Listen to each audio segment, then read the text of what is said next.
அஸ்ஸலாமு அலைக்கும் viewers, welcome to சமையல். இன்னைக்கு நீங்க பார்க்க போறது என்ன அப்படின்னு பார்த்தீங்கன்னா, பிரியாணிக்கு வைக்கிற தால்ச்சா எப்படி செய்யறது அப்படிங்கிறத பத்தி தான் நம்ம இந்த வீடியோல பார்க்க போறோம்.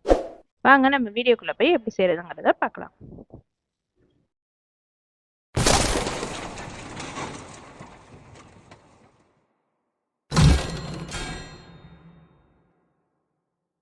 இதுக்கு ஃபர்ஸ்ட் நம்ம சட்டி அடுப்புல வச்சுட்டு துவரம்பருப்பு 1/2 கிலோ, அப்புறம் 100 கிராம் கடலைப்பருப்பு, இது ரெண்டையும் ஒண்ணா வாஷ் பண்ணி எடுத்திருக்கேன். அதை நம்ம போட்டுக்கலாம். அதுல 3 வெங்காயம் போட்டிருக்கேன், 1/2 டீஸ்பூன் மஞ்சள் தூள், 1 லிட்டர் தண்ணி ஆட் பண்ணியிருக்கேன். இப்போ இந்த பருப்பை வந்துட்டு நல்லா நம்ம வேக விட்டுறலாம். இதில் வந்துட்டு 100 கிராம் மட்டன் எலும்பு எடுத்திருக்கேன். எலும்பு போட்டால் தால்ச்சாக்கு இன்னும் டேஸ்ட்டாக இருக்கும். இப்போ இது நல்லா வேகட்டும், நம்ம மூடி வச்சிடலாம். இங்கே பாருங்க, பருப்பும் எலும்பும் நல்லா வெந்தெடுத்து.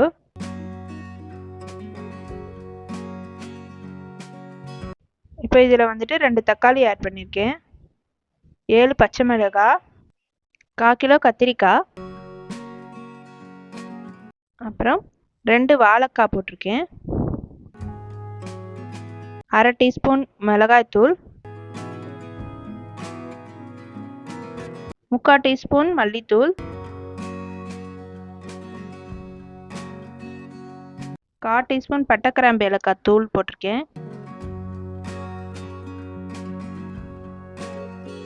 இந்த தால்ச்சாக்கு தேவையான அளவு உப்பு, எல்லாமே நல்லா மிக்ஸ் பண்ணிக்கலாம்.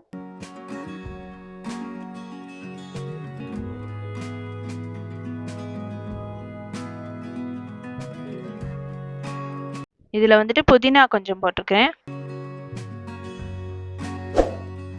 கொத்தமல்லி தழை கொஞ்சம் போட்டுக்கலாம். இப்போ இது எல்லாத்தையும் வந்துட்டு நல்லா மிக்ஸ் பண்ணி விட்டுடலாம். காய் நல்லா வேகட்டும்.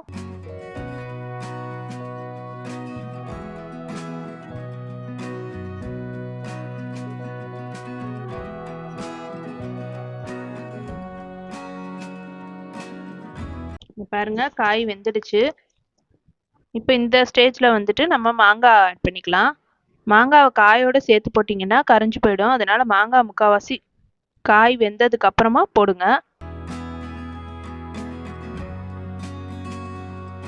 மாங்காயில் புளிப்புத்தன்மை ஜாஸ்தி இருந்தால் நம்ம புளி சேர்த்துக்க வேண்டாம். இப்போ இந்த மாங்காயில் புளிப்பாக தான் இருக்குது, அதனால நான் புளி போடலை.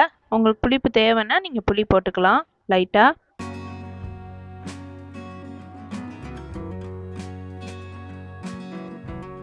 பாருங்க, தால்ச்சா ரெடி ஆயிடுச்சு. அவ்வளோதான்.